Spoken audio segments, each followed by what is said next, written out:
You are listening to Whispers of Asia, where forgotten rituals breathe again, where the dead still wait beneath temple floors, and where every silence holds a name.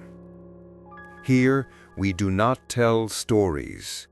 We recite what was once chanted beside a bowl of ashes, whispered through incense smoke, and buried in the folds of white mourning cloth. Tonight, you will follow the footsteps of a monk who walks barefoot into a river that remembers. He carries not just ashes, but a soul too heavy to burn. Each step awakens what sleeps beneath the current. Each chant calls back what the living have forgotten. This is not a story. This is a vow. Let us begin. The mountain winds whispered louder than the bells that no longer rang.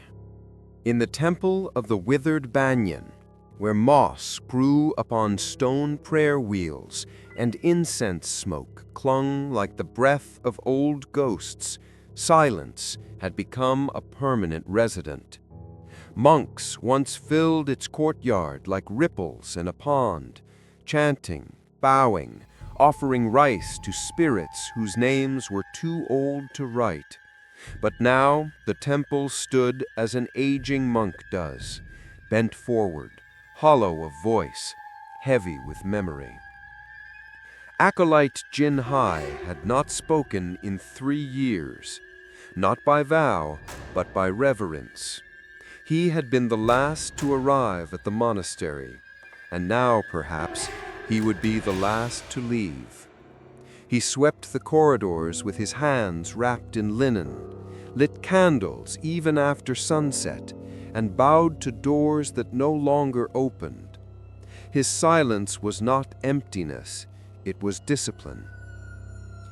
The abbot lay dying, not in pain, not with struggle, but with the weight of something he could no longer carry.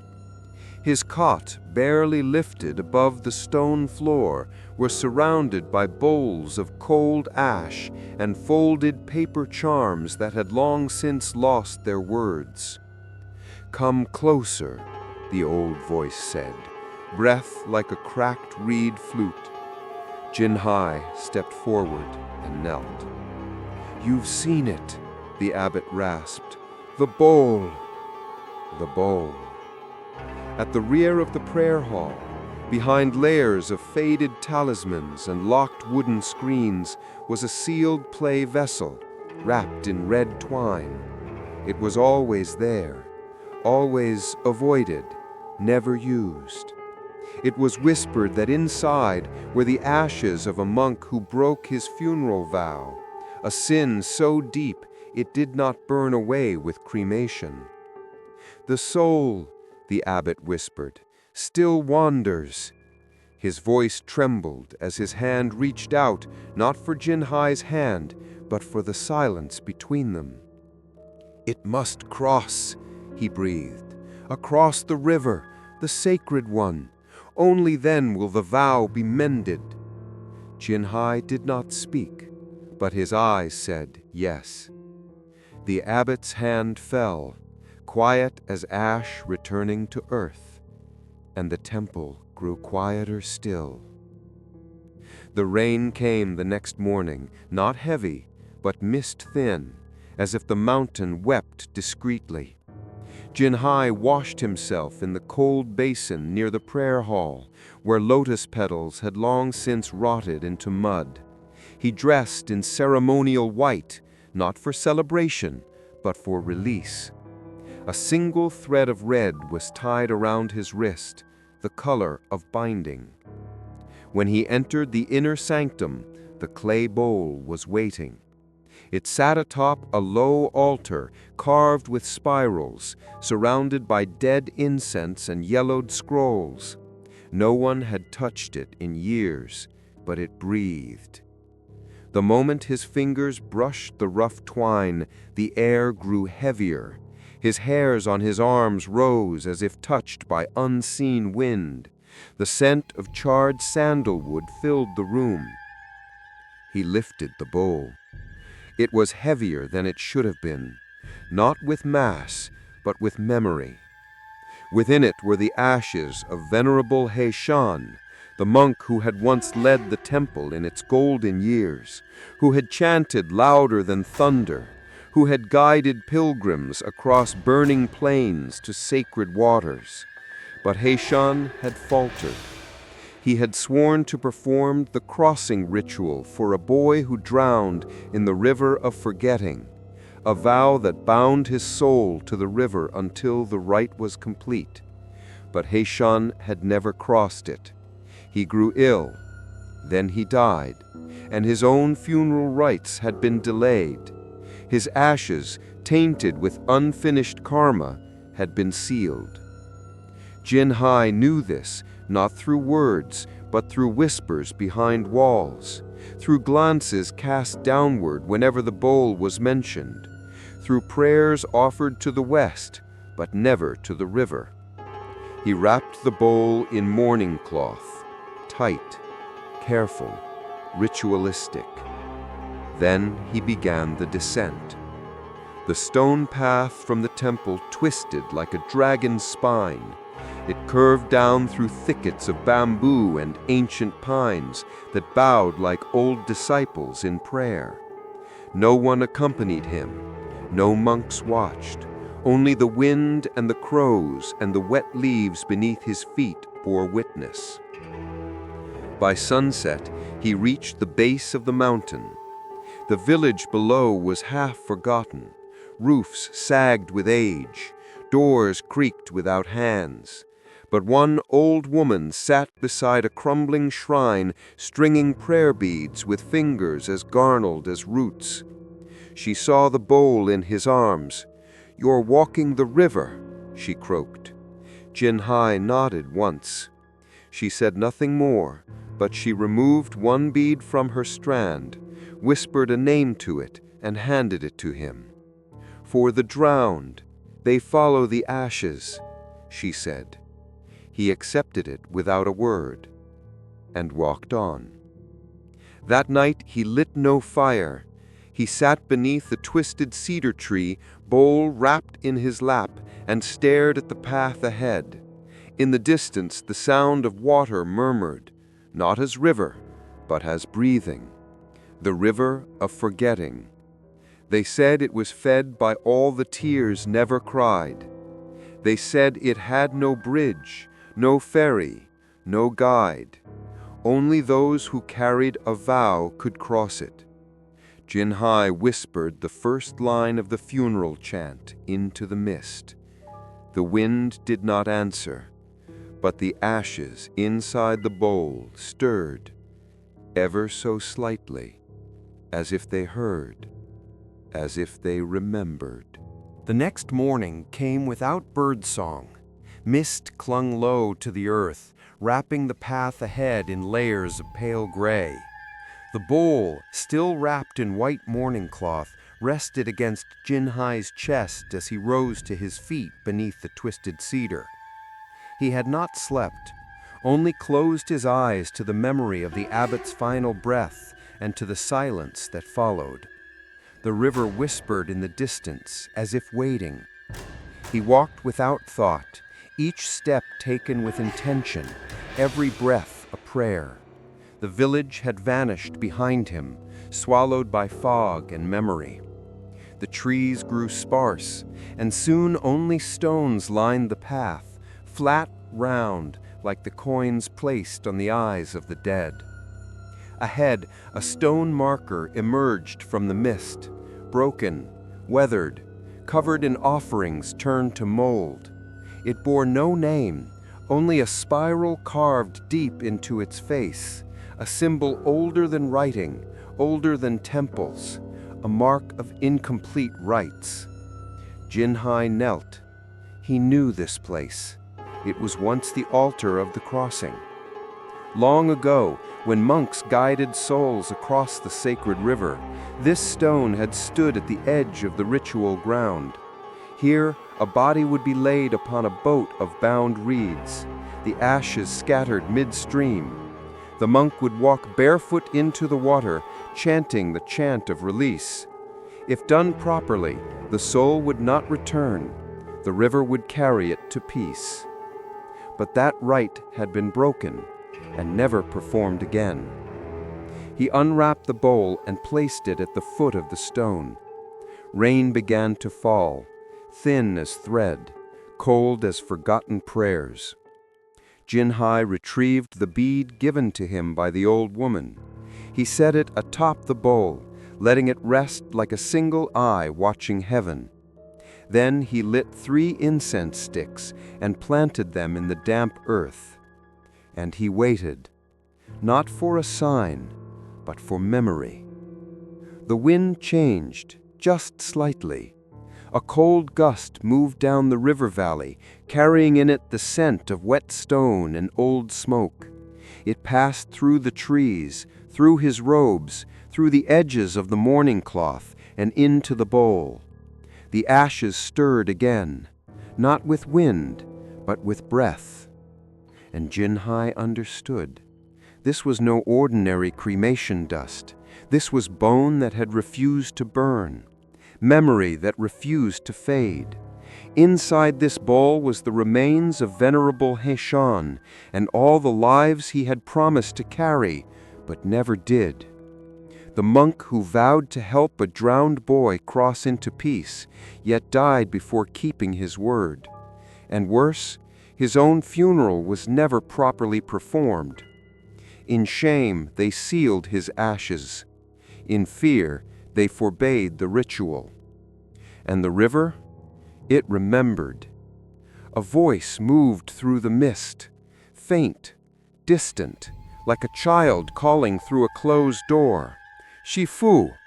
It was not Jinhai's name.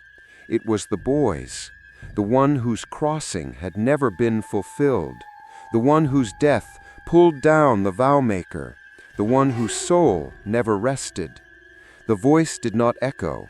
It repeated, as if stuck in a loop, eternally calling for a master who never returned. Jinhai bowed deeply. "I carry your vow," he whispered. The wind stopped for a single breath, and then it blew the incense smoke sideways toward the river. He wrapped the bowl once more and lifted it. It felt heavier now, not just with ashes, but with the weight of something watching. The mist thinned. Ahead, the river of forgetting came into view. It did not rage. It did not rush. It moved slow like oil, its surface black and dull under the pale sky. No birds flew over it, no reeds grew near it, and no bridge dared cross it. This river was not for the living. And yet, Jinhai stepped forward. He stopped at the edge. The water lapped at his sandals without sound. He knelt again and began drawing the circle of passage in the mud, 9 concentric lines, broken only at the north. In the center, he placed the bowl of ashes. Then, in a voice quiet as breath, he recited the beginning of the crossing chant. Ash to river, thou to wind, soul unburned, now begin.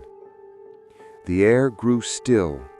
The incense had gone out, yet the scent grew stronger. The mist thickened behind him, closing the path. Ahead, the river awaited, not for him, but for the vow. Jinhai closed his eyes and pressed his forehead to the ground, just inside the ritual circle. The earth was wet. The soil remembered. When he opened his eyes again, the bowl glowed faintly, and the first ripple touched the shore. Not from wind, not from fish, but from something rising beneath. Something that had waited. Something that remembered being left behind. The river had spoken once. Now it fell silent again. Jinhai stood on the shore, the bowl of ashes resting at his knees, his robe heavy with mist. The world seemed carved from stillness. Even the wind dared not disturb what waited in the depths. He knew the crossing could not begin without preparation. The ritual was as much about patience as prayer. To rush was to offend the river, to stir its sleep without respect. So as the light of dawn bled softly into gray, the monk began to prepare. From his satchel he withdrew a roll of aged white cloth. It was once used to wrap the dead, its fibers woven by widows who had never spoken again after the funeral pyres they tended. It was sacred not because of ritual, but because of grief. He laid it out upon the ground, flat, unwrinkled, pure. Upon it he placed 3 things. The first, white threads soaked in jasmine oil, their fragrance faint but unyielding, a reminder of impermanence. The second, a strand of sandalwood beads worn smooth by the hands of monks long gone. And the third, 9 river coins, their surfaces carved with mantras, each representing a step of the crossing. He bowed to each one as if they were living. Then, one by one, he began to purify them. He dipped the threads into a basin of cold water drawn from a nearby spring. As the water touched his fingers, he whispered, "Let what binds not wound, but guide." He held the beads next, pressing them to his forehead. He whispered again, "Let what counts not burden, but remind." Lastly, he placed the coins in a half-circle before him, each one aligned with the curve of the river beyond. He traced their edges with the tip of a brush dipped in ash, marking each with the sigil of passage, an open spiral that faced the east. Let what weighs not sink, but lead the way. Each whisper hung in the air like threads of smoke. As he worked, the mist began to move, not dispersing, but swirling in slow, deliberate motion. The river exhaled, and within that sound he heard faint chanting, not from the world of the living. The voices were layered, soft, many, uncertain, as though countless souls murmured from beneath the water's skin, their syllables broken, their prayers unfinished. Jinhai's heart trembled, but did not falter. He tied the white threads around his wrists, binding his pulse to the vow. He placed the sandalwood beads around his neck, one by one, each falling like a quiet tolling bell.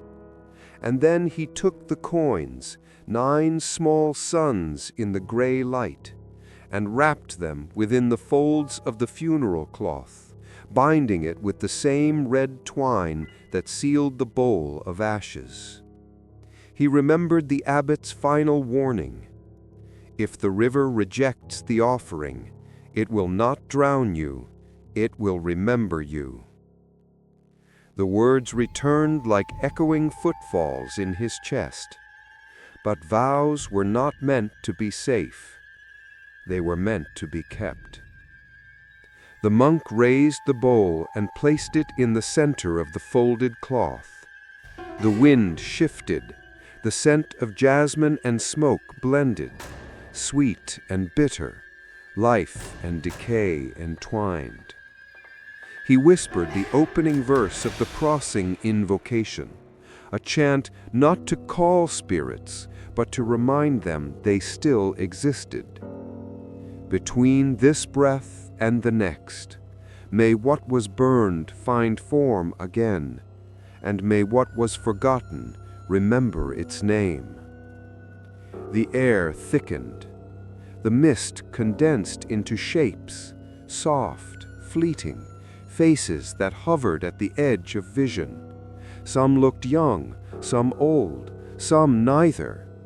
Each dissolved the moment he looked directly at them. They were waiting for him to begin, but he could not yet. There was one final item to prepare.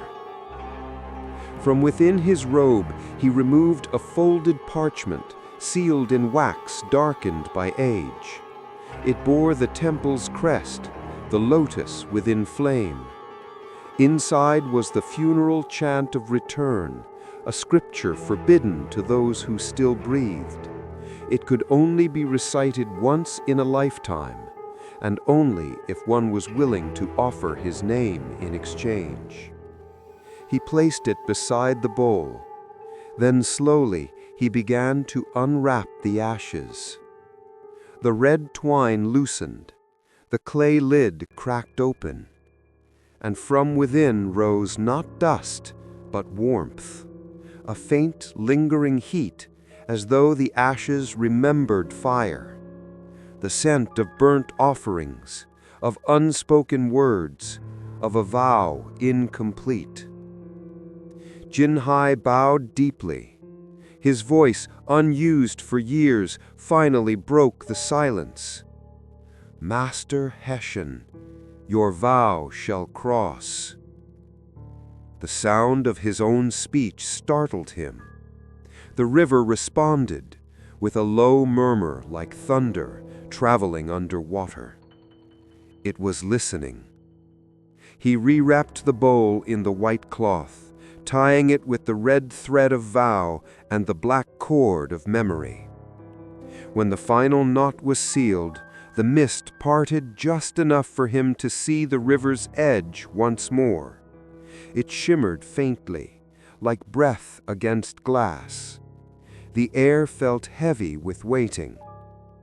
He gathered the ritual items, bowed 3 times, and spoke a final invocation over them. "These are not charms, they are witnesses." And with that, Jinhai stood. The monk was ready. The river was not.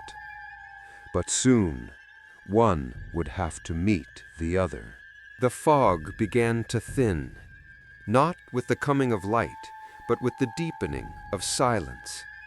It receded like a curtain, slowly, reverently, as if the river had decided the monk was ready to see it. And then it revealed itself, the river of forgetting. It did not gleam, it did not rush, it did not glitter like poems claimed it once had. It breathed, a slow, undulating pull in one direction, then stillness, then again, like the chest of a sleeping giant beneath silk. Its waters were not clear, but clouded, silver-gray with swirls of black, like soot dissolved in milk. The surface was smooth, too smooth, and reflected nothing of the sky above. There was no wind, no current, no birds overhead. It was not a place nature visited. The river of forgetting was not made of water.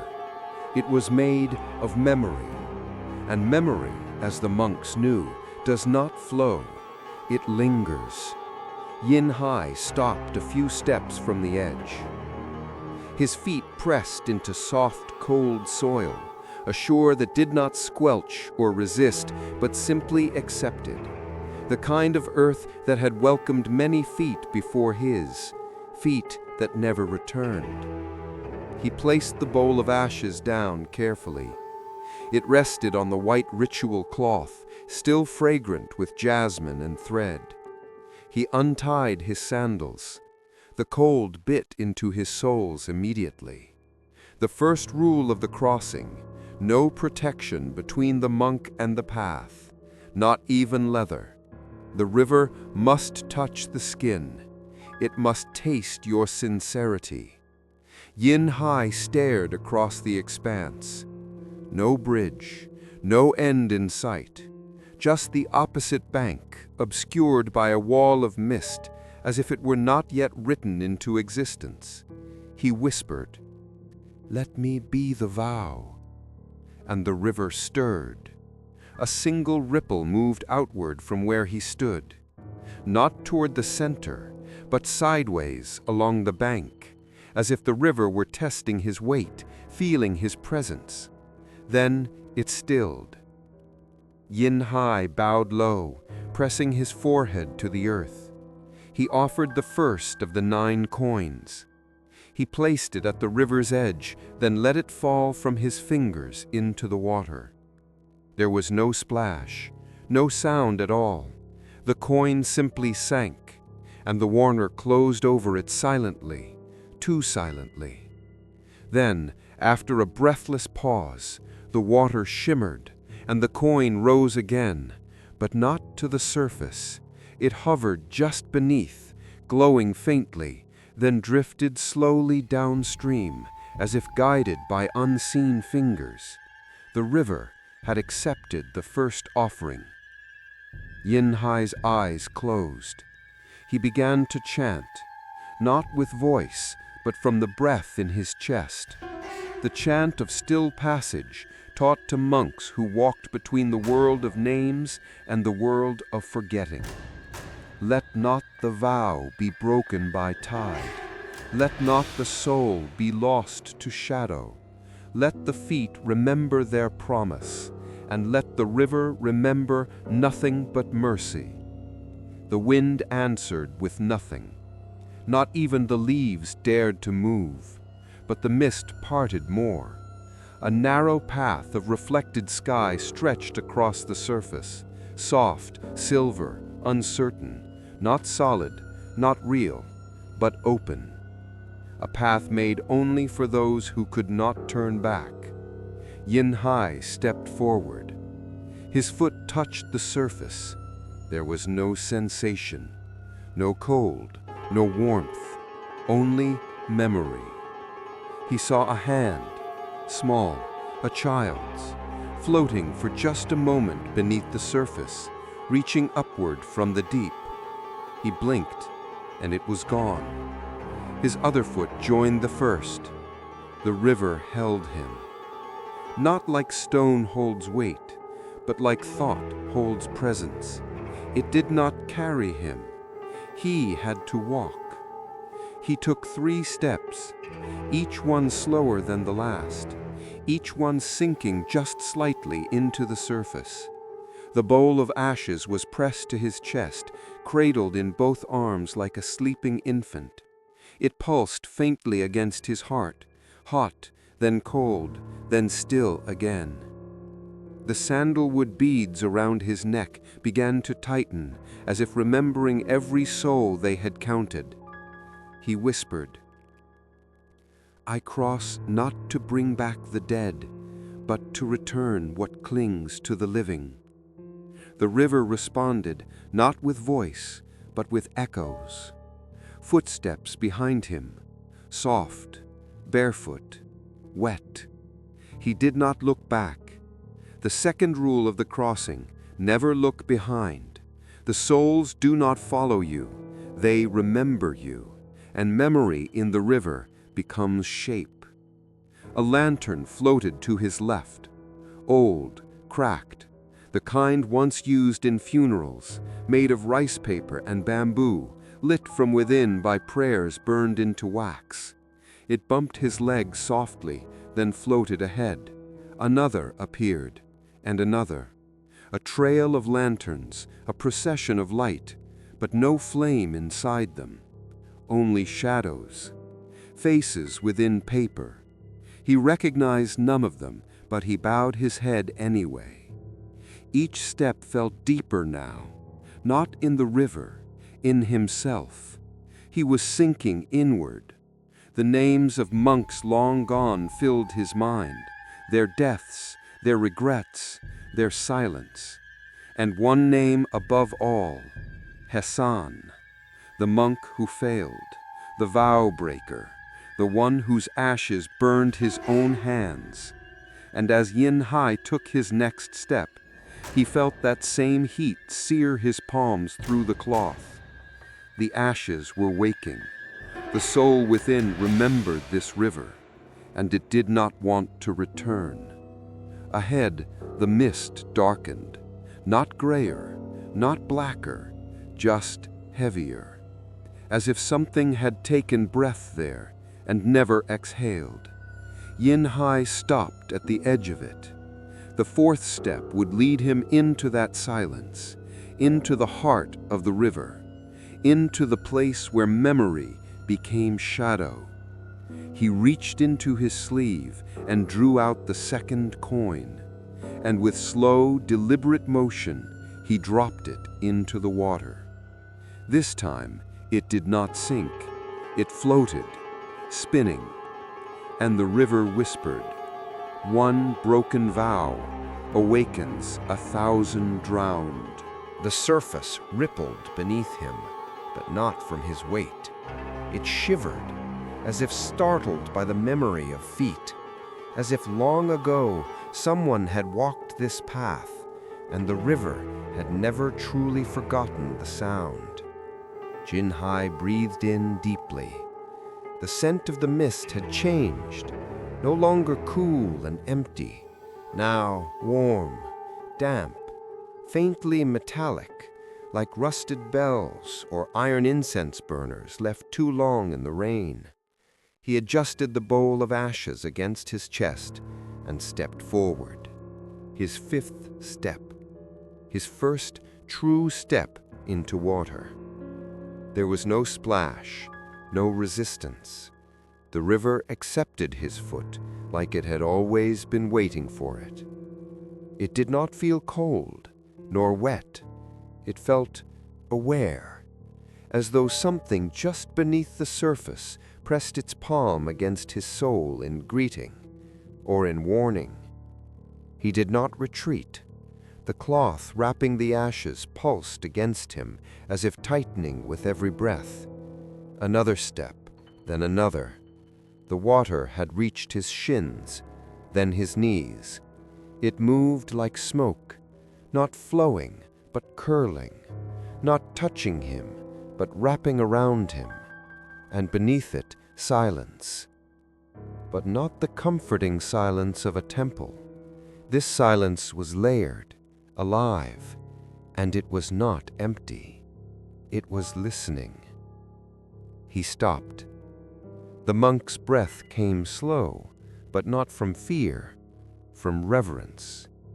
He could feel it now, underfoot, beneath the riverbed. Bones, not skeletal, not human, but ritual bones, remnants of forgotten funerals, discarded rites, prayers never spoken aloud, memory compressed into sediment, regret calcified over time. This river was not made of water. It was made of what people refused to carry. And now, it was carrying him.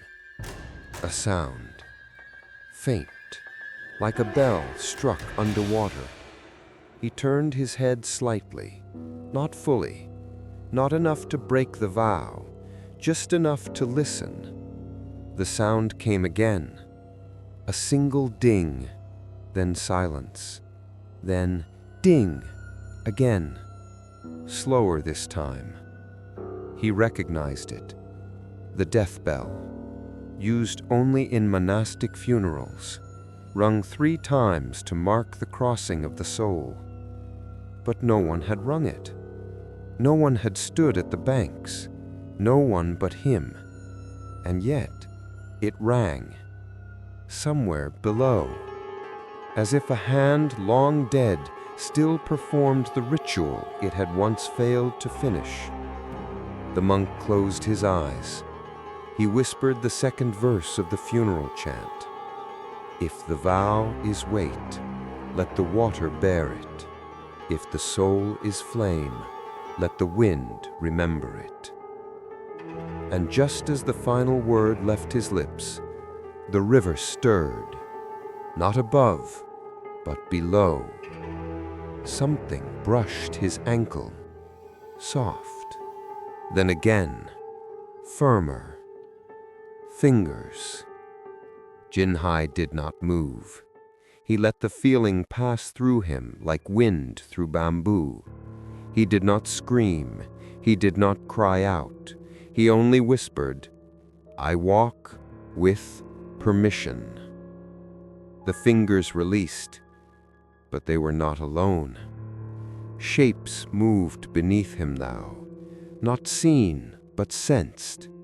The current began to pull backward, against gravity, against logic.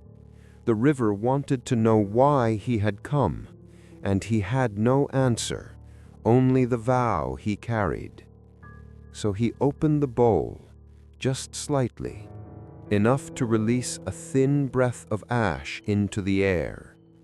The moment it touched the water, the current calmed, as if the river exhaled in recognition. The ash belonged here. The vow was familiar, and the soul inside was remembered.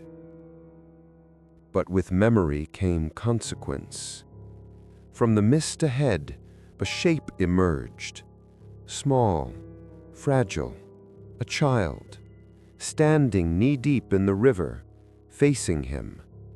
The figure did not move, did not speak, but it radiated grief so deep it curled into the bones of the world. The child had no eyes, only empty hollows where memory had worn them away, and in its chest, a bell, half submerged in bone, the death bell. It rang without movement, once, then again, calling not the dead, but the one who had promised to guide them. Jinhai took another step, and the child disappeared. The water reached his thighs now. With each step, the bowl of ashes grew heavier. It was not physical weight, it was recognition. The river was reading the vow, sifting through the broken words buried inside it, testing its worth, and testing the one who carried it. He reached into his sleeve, withdrew the third coin, and dropped it into the water. This time, it didn't float. It vanished, as if swallowed, and the river whispered, "One forgotten soul unravels 1,000 prayers." The mist thickened, not around him, but above. It formed an arc of fog and stillness, like memory trying to rebuild itself from fragments.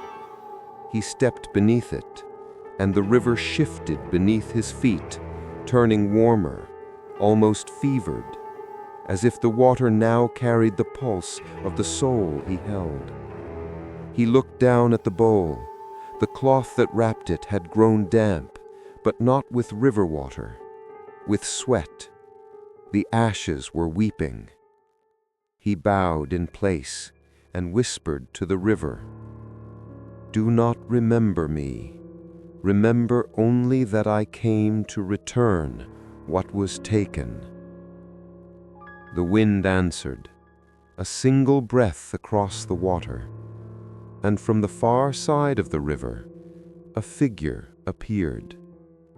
Still, silent, hooded in fog, waiting, watching. The vow breaker, or the one who was broken? He did not yet know, but the path would soon lead to them. The mist parted in whispers. Thin strands peeled away from the river's surface like the sleeves of a mourning robe, revealing fragments of movement beneath. Jinhai walked slowly, each step careful, as though the very water beneath him could bruise. He could no longer see the far shore, or the shore he had come from. He was now inside the river, not just walking through it, but remembered by it. The bowl of ashes pressed against his chest. His fingers were numb. The sandalwood beads tightened across his collarbone, as if they too knew something now stirred. And then he felt it. A hand, small, cold, clutching his leg just below the knee. He looked down. She was already there. The girl had no shadow. She did not ripple the water.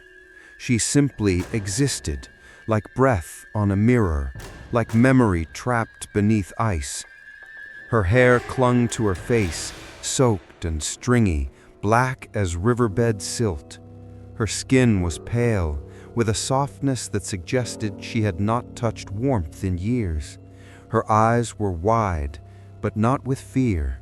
They were hollow, as if everything she had once seen had long since left her. She said nothing, only held his leg with both arms and trembled. Jinhai froze. To move was to disturb, to speak was to bind. He bowed his head.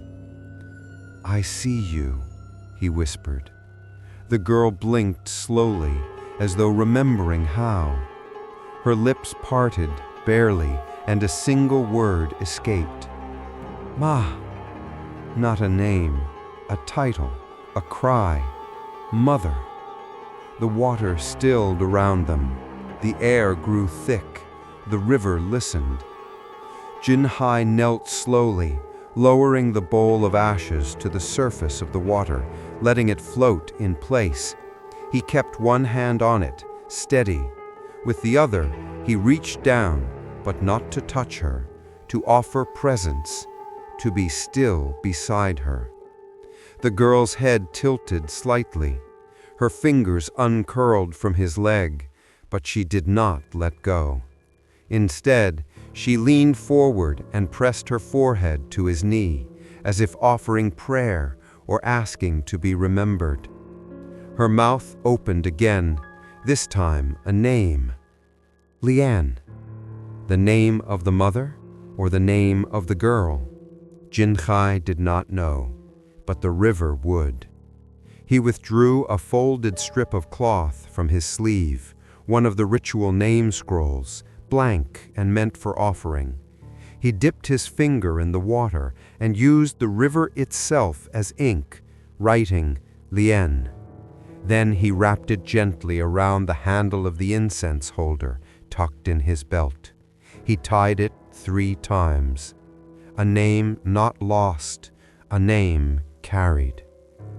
The girl looked up at him and smiled, a small, heartbreaking thing, as if for one brief moment she had become real again.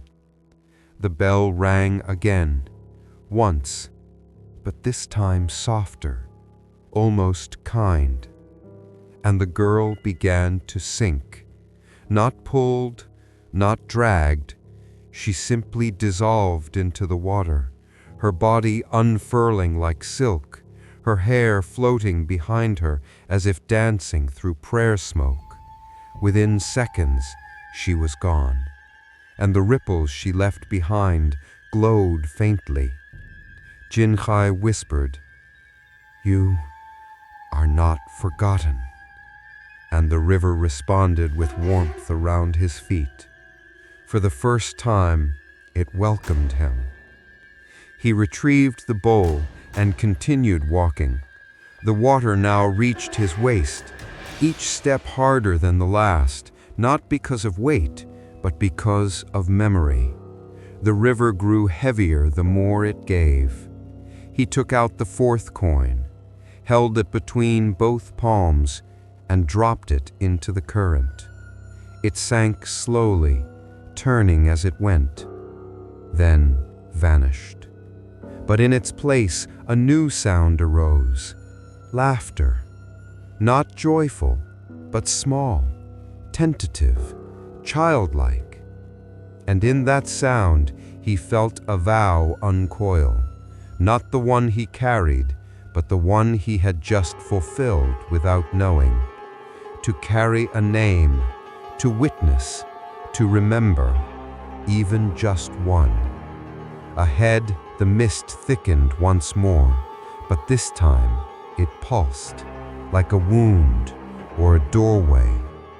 Jinhai adjusted the bowl in his arms and whispered the third verse of the funeral chant. Where the child forgets, let the river remember. Where the name fades, let the vow remain. The wind did not answer, but the water around his legs grew still again, and under the silence, a hum, low, continuous, like a chorus of voices, muffled, drowned, and yet still singing. He walked toward it, and the bowl grew warmer, the ashes inside stirring again. The river began to breathe again, not as water does, but as memory does. Uneven, haunted, alive. Jinhoi's robe clung to his body. The fabric was soaked not with water, but with the weight of the unseen. He could no longer tell where the air ended and the river began. The two had become one continuous silence. And then he felt it. A wind, gentle, uncertain, impossible. Wind did not exist here. The river of forgetting had no seasons, no weather, no sky. And yet the air moved around him, slow at first, then steady, curling around his neck and brushing through his hair. He raised his head. Ash drifted past his face, not from the bowl in his hands, from above. A faint rain of gray, carried by invisible hands, fell in spirals over the river. It did not dissolve. It lingered in the air, suspended, spinning slowly like dust in temple light. And from somewhere far ahead, the faintest scent of fire. The ashes touched his skin and burned, not with heat, but with remembrance. Every flake carried something, an echo, a whisper, a piece of voice that had once been human. When they brushed his cheek, he heard them. Not words, but fragments. Names, regrets, final breaths turned to dust. They were not the ashes of the monk he carried. They were the ashes of others, souls that had never crossed, those whose rites were never performed. The river was returning them. It was giving back what it had stolen. Jinhoi stopped walking. The bowl of ashes glowed faintly in his arms, warm against his heart. He whispered, "The wind remembers the flame remembers the vow, and the vow remembers the forgotten." The air around him brightened. For a moment, it almost looked like dawn. But the light came not from the sky. It came from beneath. Shadows rippled under the water, rising like smoke. At first, they were shapeless. Then, they began to take form. Hands, faces, bodies that had no detail, only outline, as if drawn in charcoal by an unseen artist. They surrounded him, not close enough to touch, just near enough to witness. And when he breathed, they breathed with him. He knew this part of the journey, the veil of echoes, where the souls of the half-remembered gather to observe the living. They do not speak, they do not reach, they only follow, hoping that the ritual will end the silence that binds them. Jinhoi bowed. "Your time will come," he whispered. "I carry one, but I see all." The shadows trembled as if stirred by sound. Then, one by one, they sank beneath the surface. The wind calmed, The ashes stopped falling. The scent of smoke faded. But one thing did not fade: the warmth in his chest. The ashes he carried were awake now. The spirit within was stirring. The water deepened to his ribs. The current began to pull, not toward the far shore, but downward. It wanted him to see. He looked down. Beneath the clear layer of water, the riverbed shimmered with faint light, thousands of small objects embedded in the mud. Beads, coins, pins, offerings once thrown into the current by mourners. And bones. So many bones. Some bleached white by time, some blackened by decay. All of them arranged in flowing lines, like the lines of script in a forgotten sutra. The dead were writing. Their bones formed the words that the living had forgotten to say. Jinhui reached into the water. He touched one of the bones, thin, brittle, carved with faint markings. When his fingers brushed it, a vision filled his mind. A temple burning, monks running, chanting breaking mid-syllable, and at the center, one man kneeling before an empty pyre. Heshan, the vow-breaker. He saw the monk's face, calm yet terrified. He heard his voice, echoing faintly. "If I do not cross, may my ashes carry themselves." Then the vision faded. The bone disintegrated in his hand, and the water swallowed the dust. Jinhui straightened, trembling. The river had shown him the beginning. Now it would test if he could finish what that man could not.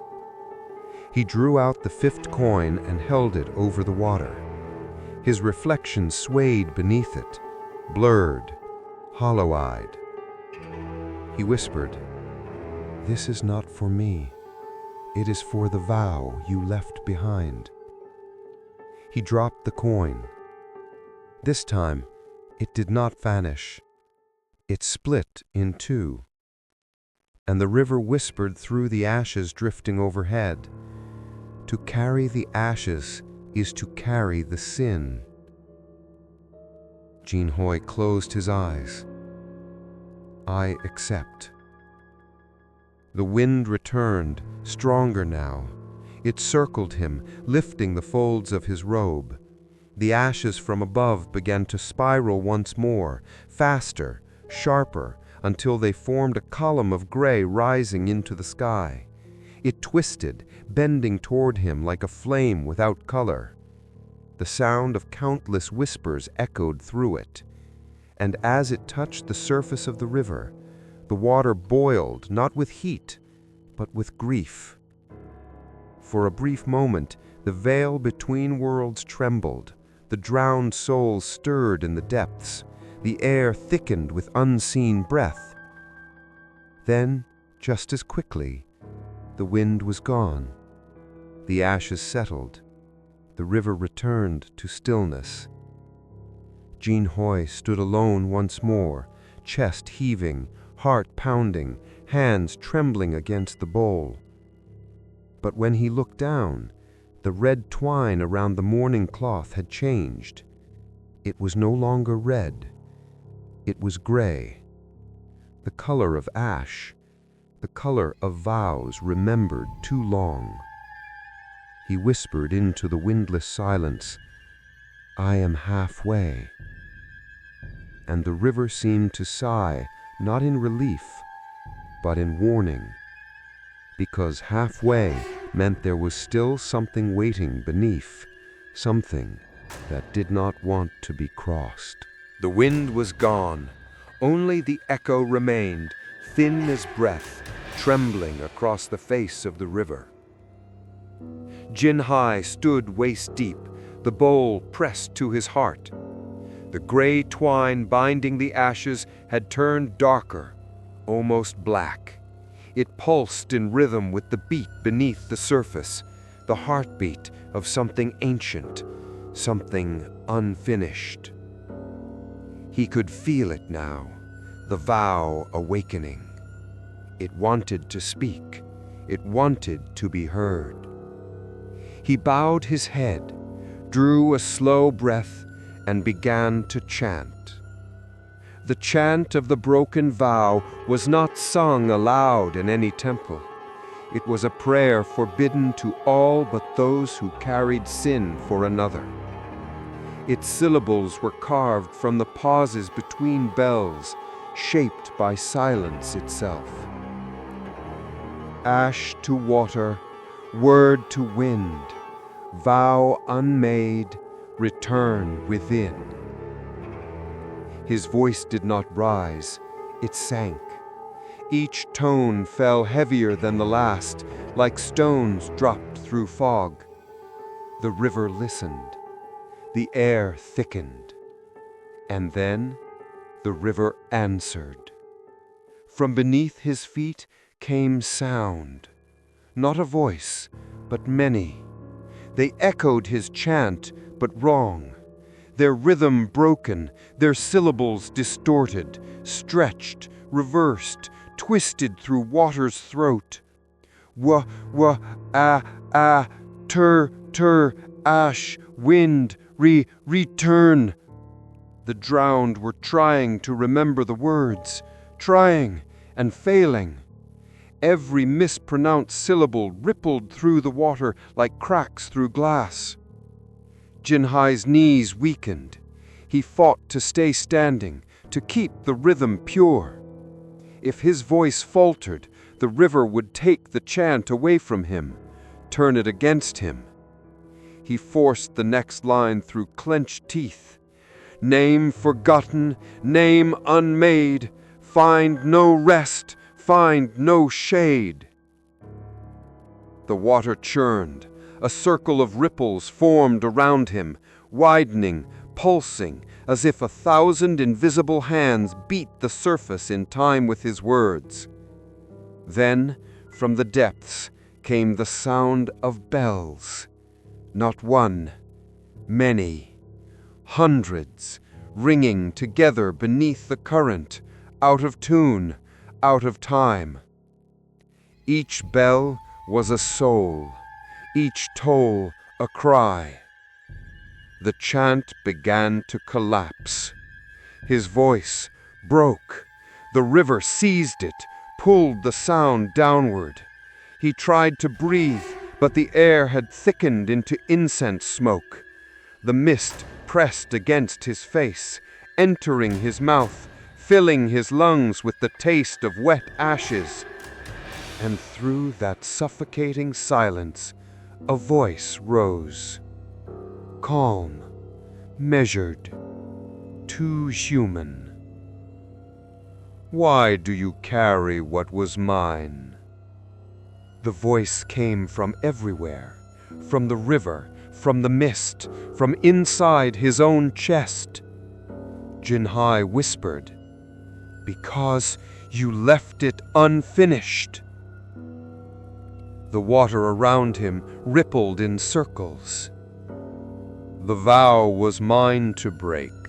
The burden is not yours to bear. The monk steadied his breath. I carry it because you asked for mercy. Mercy, the voice laughed, low, bitter, full of years. The river does not know mercy.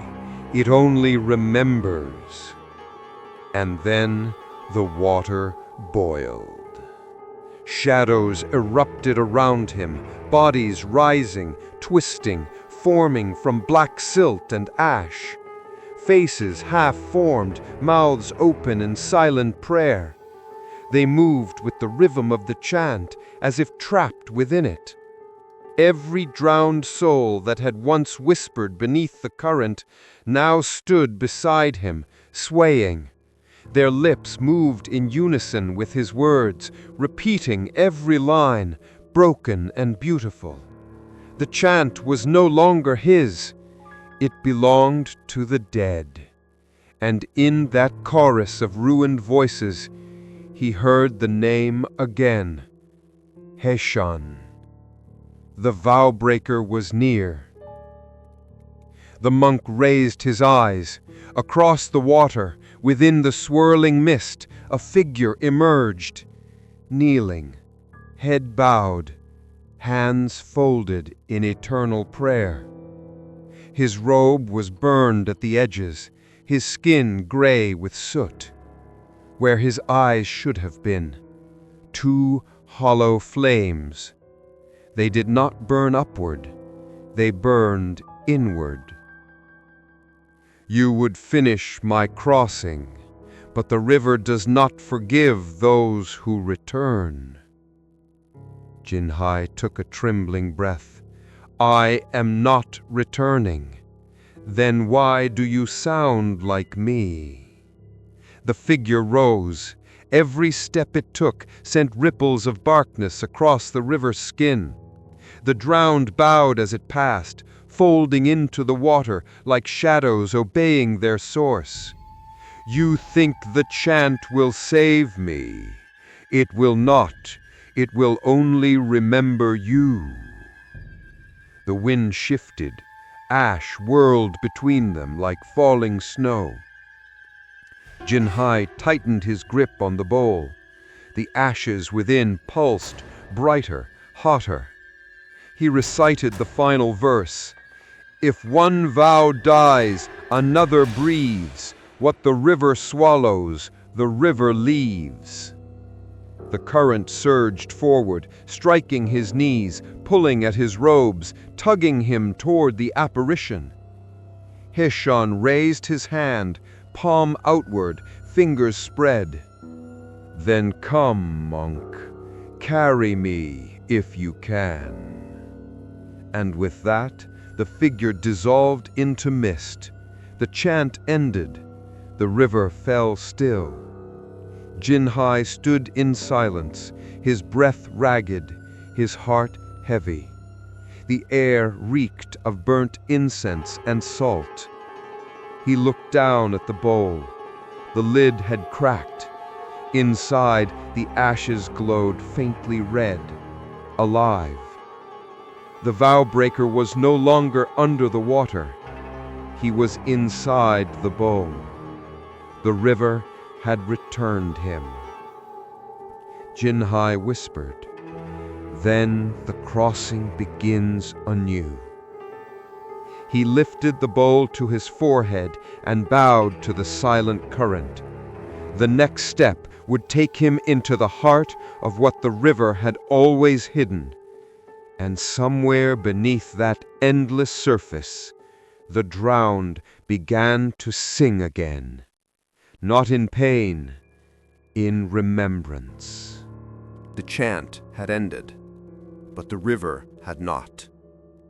It moved now, not in current, but in memory. Swirls of ash curled along the surface, catching light that came from nowhere. Mist folded inward as if breathing against itself. Jinhai stepped forward. The water reached his chest.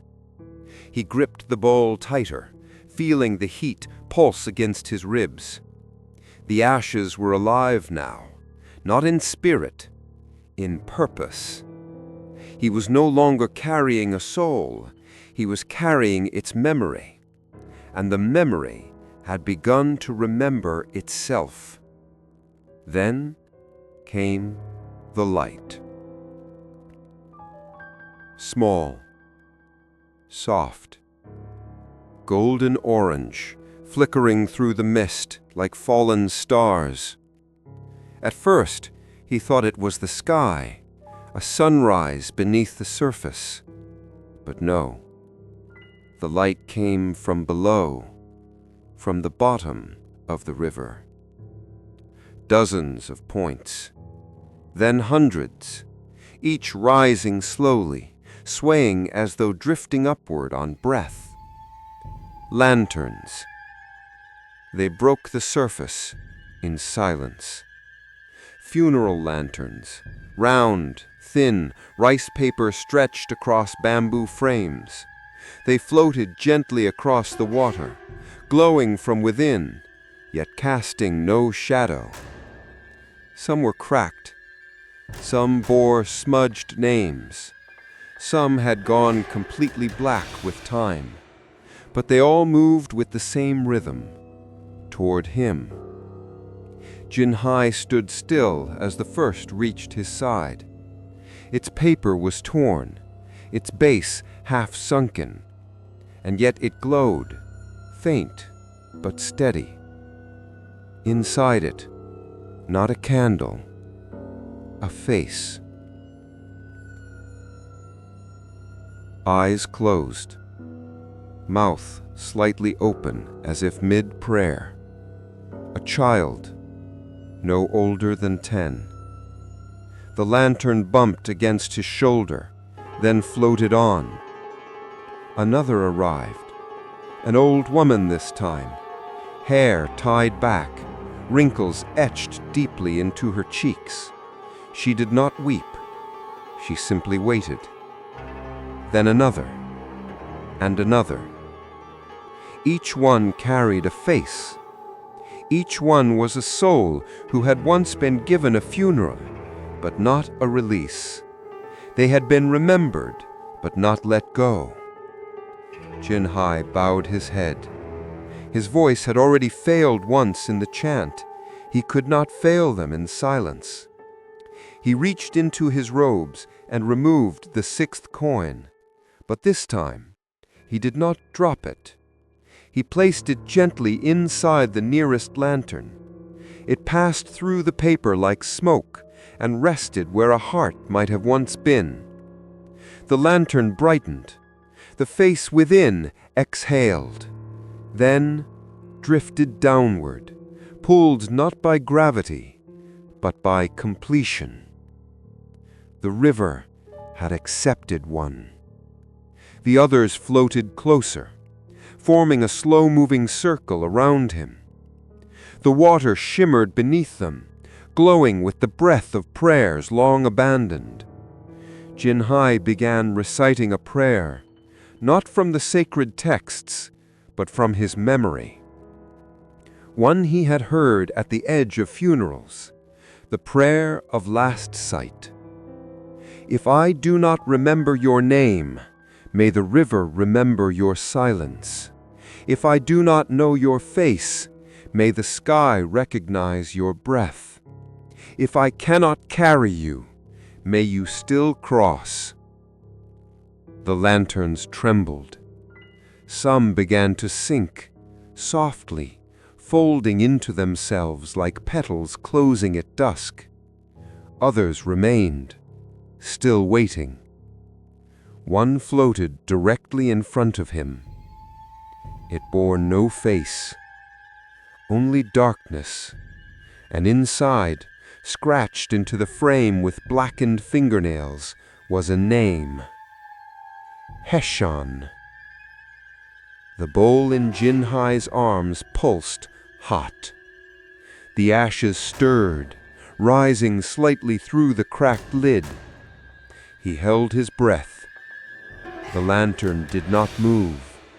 It hovered before him, as if waiting for permission or challenge. Jinhai reached into the folds of the ritual cloth and removed a final item, one he had not yet used, a prayer coin with no inscription, meant for the unnameable. He whispered, I carry you, not to free you, but to finish what you began. He placed the coin into the lantern, and it screamed. Not aloud, not with voice, but with light. The paper of the lantern flared bright white, then collapsed inward like flame consumed by its own source. The water beneath it roared with sudden current. The other lanterns scattered. The river groaned, and from below, a shape surged upward. Jinhai stood his ground. The bowl trembled. Ash spilled over the edge. Not dust. Teeth. Small, burned, childlike. Remnants of the vow unfulfilled. He stared into the water. The shape did not emerge. It hovered just below the surface. A man, cloaked in flame, eyes closed, hands pressed together in a prayer that had never ended. Heshon. Jinhai bowed deeply. I am not your redeemer. I am your shadow. The figure opened its eyes. No rage, no sorrow, only emptiness. And as it began to rise, the lanterns floated inward once more, dozens of them, closing around the vow-breaker like mourners at last rites. They pressed against his body, and one by one sank with him. The light dimmed, the river calmed, and Heshon was gone. Jinhai exhaled, the bowl of ashes now cold in his arms, but the river remained warm. The seventh coin floated from his palm of its own accord, resting gently on the water, spinning slowly.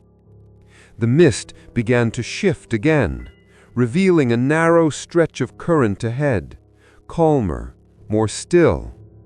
He had crossed deeper now than any monk before him. But the river was not yet done.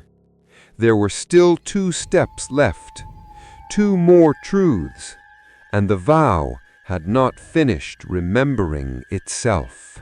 The river narrowed, not in width, but in silence. Everything around Jinhai grew still again. No wind, no lanterns, no chanting. Only the soft creak of his robes and the slow churn of water around his waist. But the bowl grew heavier. So heavy he nearly stumbled. He paused midstream. The cloth-wrapped vessel trembled in his arms, pressing down against his bones. What once felt like a hollow clay urn now bore the weight of something far denser than ash. He bowed his head. Not Heshon alone, he whispered, and the river did not deny it. A single ripple circled his feet, tight, rhythmic, like a drumbeat, like footsteps. He realized then, he had not been carrying a single vow. He had been carrying all the ones left behind when Heshon fell. Beneath the surface, shapes began to move. Not shadows, figures, processional. Dozens, maybe hundreds, silent and solemn, walking just beneath the current. Their feet touched nothing. Their mouths opened and closed, wordless. And with every step Jinhai took, another appeared, another face, another unfinished prayer. The bowl strained in his hands. The twine cracked. The ceramic split, hairline at first. But the break ran deeper, as if the vessel could no longer hold what had never been released. He fell to his knees. Water flooded his lap. The bowl sank lower in his grip. He clutched it tighter, afraid the contents would spill, but they already were. Wisps of ash floated upward from the cracks, dancing in the air like dust in a temple beam. Each wisp carried a whisper. She waited. He never crossed. We weren't seen. My name is... The voices were faint, almost shy, not angry, not vengeful, only forgotten. He wept, not loudly, just enough to remember that he could still. His tears struck the water and vanished instantly. The river did not take them. It absorbed them, silently, hungrily. And the bowl grew heavier still. It pressed into his wrists. His bones ached. His breath came ragged. The 8th coin slipped from his belt, fell into the water. It sank without light, without echo, without return. The river had taken it without ceremony. It wanted more. Jinhai stood. His legs trembled beneath the pressure, not from fear, but from recognition. The weight was no longer physical. It was the truth. He had walked into the river to carry a vow for one monk, but now he carried the child whose body was never retrieved, the widow who died with her husband's name unspoken, the boy who drowned before his mother could light the lantern, the sisters who whispered prayers in secret but were never permitted a proper rite, the nameless, the outcast, the forgotten. Their presence pressed against his ribs, filled the hollows of his chest, curled inside the bowl like smoke trapped in clay. And the bowl, though breaking, held them all, not as ashes, as reminders. The mist parted once more. A structure emerged, not a temple, not a bridge, a gate, carved from stone, covered in algae, barely visible except where the water lapped against its base, an arch ancient and crumbling. It marked the river's center, the place of balance, where memory was either released or sealed forever. He moved toward it. The bowl dragged his arms lower with every step. The water rose to his chest, then his shoulders. Still he walked. The drowned souls below him marched in unison, mirroring his pace, their eyes closed, their mouths silent. As he reached the gate, the bowl pulsed. It cracked fully, splitting along the seam, ash spilling into the air, into the water, into him. He gasped, breath catching as visions flooded his mind. Heshon's face, young and afraid, a pyre soaked and unlit, hands folding in prayer only to be ignored, rivers filled with names no one remembered, temples falling silent after war, mothers calling into the wind, children with no monks to carry them. Each image pierced his soul, each one found a place in his body.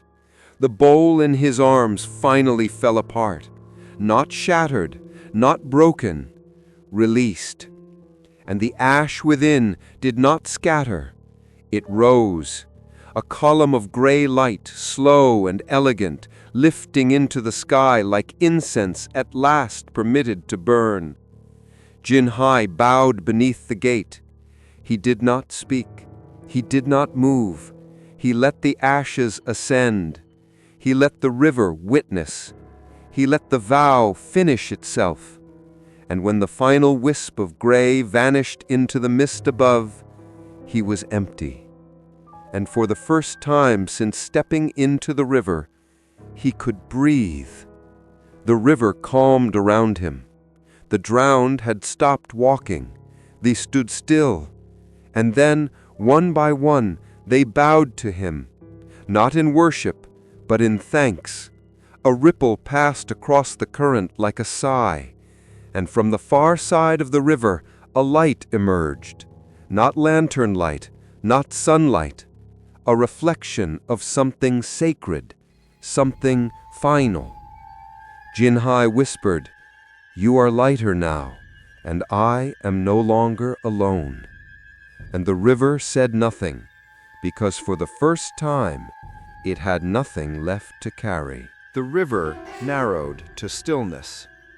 Not quiet, not peace, but a stillness so vast it felt as though even thought would echo. Jinhai passed beneath the broken stone gate and emerged into what the old monks once called the middle shore, a place that exists not on either side, but nowhere at all.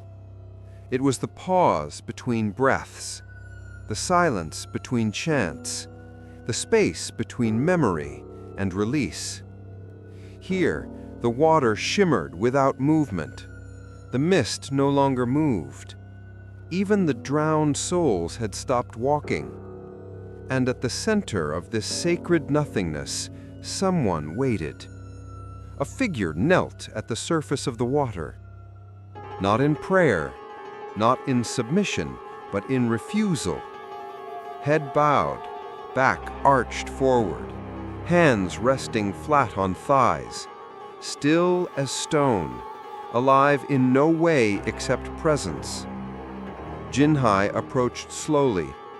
He no longer carried the bowl, only the last 2 coins and the final verses of the chant sealed in his breath. The figure did not move, but as Jinhai drew near, he saw the truth.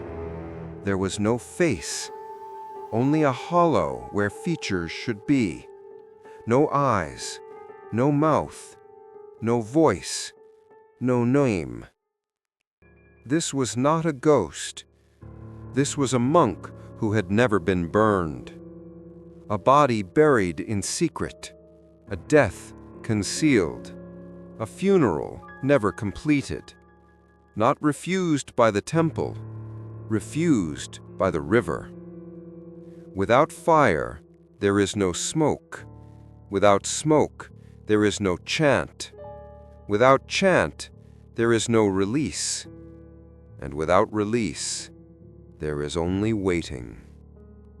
The faceless monk lifted his head slightly, not to see, to listen. Jinhai knelt before him, bowing deeply. "I know who you are," he whispered. The figure trembled, but did not reply. "I know what you carried." Still silence. "I know why the river refused you." The wind returned, only for a moment. It circled them gently, parting the mist above their heads. And in that opening of skyless gray, Jinhai saw not clouds, but visions. Flashes of temples destroyed, scrolls burned, villages flooded, corpses left unburied on mountain paths. And in the center of it all, a young monk with a cracked bow, chanting over bodies that could not be saved. The faceless one. He had tried to carry too many, and when he failed, he chose not to be burned. He chose to remain, not out of pride, but out of shame. Jinhai bowed again. "You became the vow. And now you wish to be erased." The water rippled once, then calmed.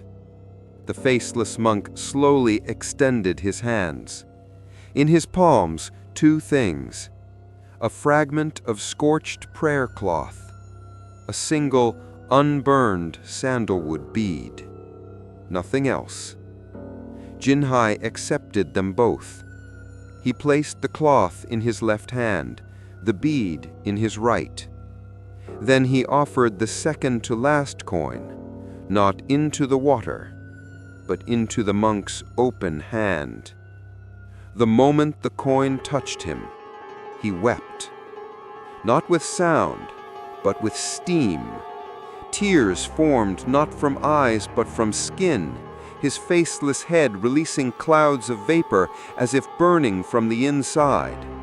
His robe began to blacken, not consumed by fire, but finally touched by it.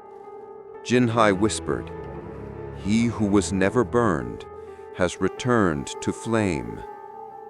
And the river was silent, not in mourning, in peace. The river was thin here, so narrow he could almost see the far bank through the layers of mist. But the way across was not short. It bent, it wound inward, it curved around silence and memory until even the most direct step became a ritual, and rituals demanded offerings. Jinhai stood waist-deep, the water strangely still. There were no more lanterns, no more drowned, only him and the river. He reached into his robes and pulled out the final items, a small pouch of dried chrysanthemum petals, the last river coin, marked not with a spiral, but blank, and the folded prayer strip the final verse of the chant of crossing. He knelt in the water. His knees sank into the soft silt beneath, which swallowed him gently, as if the river now knew he would not fight. He opened the pouch first. Inside, yellow petals, fragile, almost weightless, gathered from a temple garden that no longer bloomed. Petals that had been dried under prayer bells. Petals meant to carry the names of the dead across water. He scattered them across the surface. They did not float. They hovered, paused, as though uncertain. Then, one by one, they began to drift backward, against the current, back toward him. The river rejected the offering, not out of malice, out of expectation. It wanted something else. It wanted something living. Jinhai bowed lower. He picked up the final coin. No name, no vow, just polished bronze. The river knew what this meant, and so did he. This coin was not meant for the dead. It was meant for him. He whispered, "I have carried others. Now I offer myself." The river did not stir. The petals continued to spin behind him, suspended between passage and refusal. He looked at the coin again, and slowly he raised it to his lips. He exhaled once, long, soft, and spoke his name into it. Jinhai. Not shouted, not declared, just released. And in that moment, the coin grew warm in his palm. His name had entered the metal, and the river listened. He dropped it. The coin touched the surface, and the water opened. Not parted, not splashed, opened, like a mouth receiving communion. The coin vanished, and in its wake a pulse spread outward in soft rings. The petals behind him sank, accepted. The silt around his knees grew firmer, no longer pulling, no longer swallowing. And from above, for the first time, light. It was not the sun, but the sky itself seemed to exhale. The mist above his head thinned, revealing not blue, not gray, but gold. Soft, pale, breathless gold, as if the heavens had opened their eyes briefly, only to witness one small promise kept. Jinhai remained kneeling. He whispered the final lines of the chant.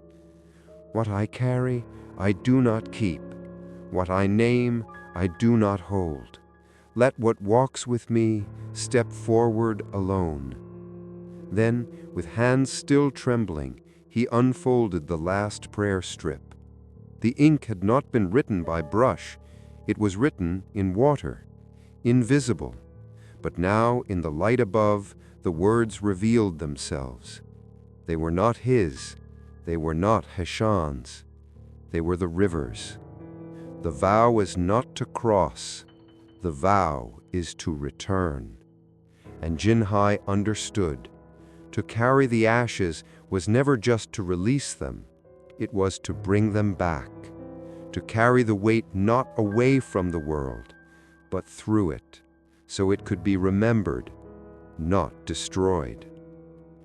He stood, lighter, not because the river had taken something from him, but because he had given something it had waited lifetimes to receive, a vow not left behind, but fulfilled. The path ahead shimmered, the final bend, the far bank within reach, and now the river no longer tested him.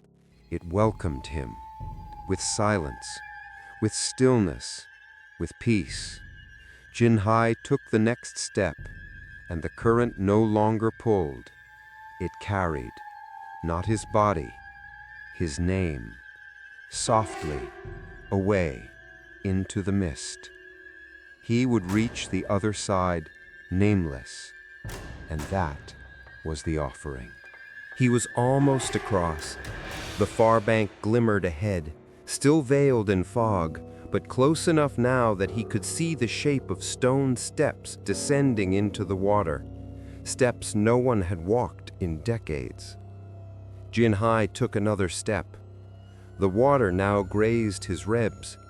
His robes, soaked and heavy, clung to his legs like burial cloth. The river was quiet, too quiet. Then it breathed. Not a breeze, not a ripple, a breath. Long, low, ancient. And the surface trembled.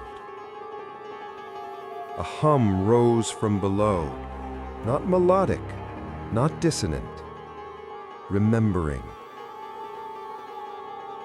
It built slowly, vibrating through his feet like a drumbeat struck from beneath the earth.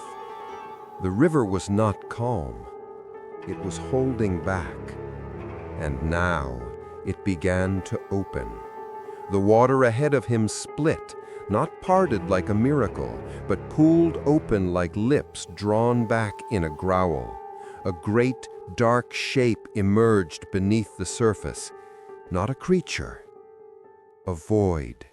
A mouth wide enough to swallow a temple bell, blacker than the deepest night, shaped like an opening that had waited far too long to speak. It yawned slowly, groaning from the silt. The mouth of the river.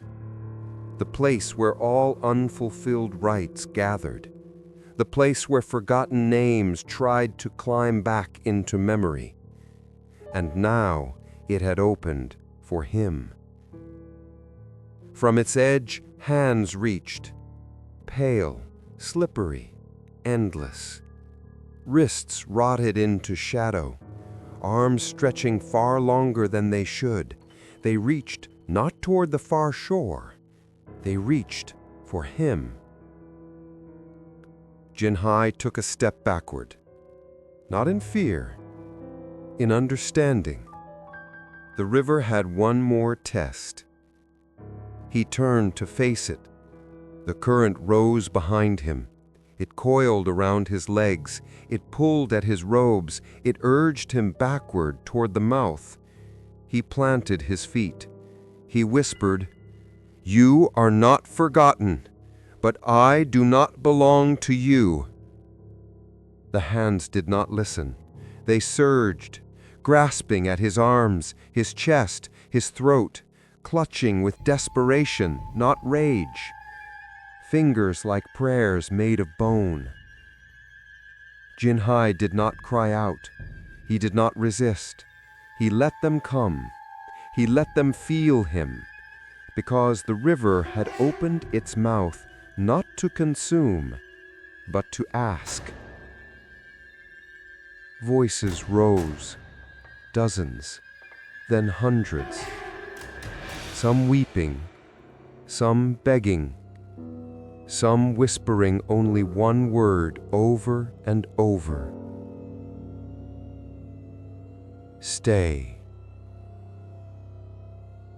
He lowered his head. The chant had ended. The coins were gone. The ash had lifted, and he had no name left to give. But he had one thing more: his presence. And sometimes presence is a vow. He opened his arms, and in doing so, let the hands pull him downward. The water rushed over his head. The current devoured the air. Darkness closed in. He did not resist. He sank. The mouth welcomed him into its throat, silent, endless, soft. Inside there was no pressure, only memory. He saw the first monk who ever walked this river, alone and unknowing.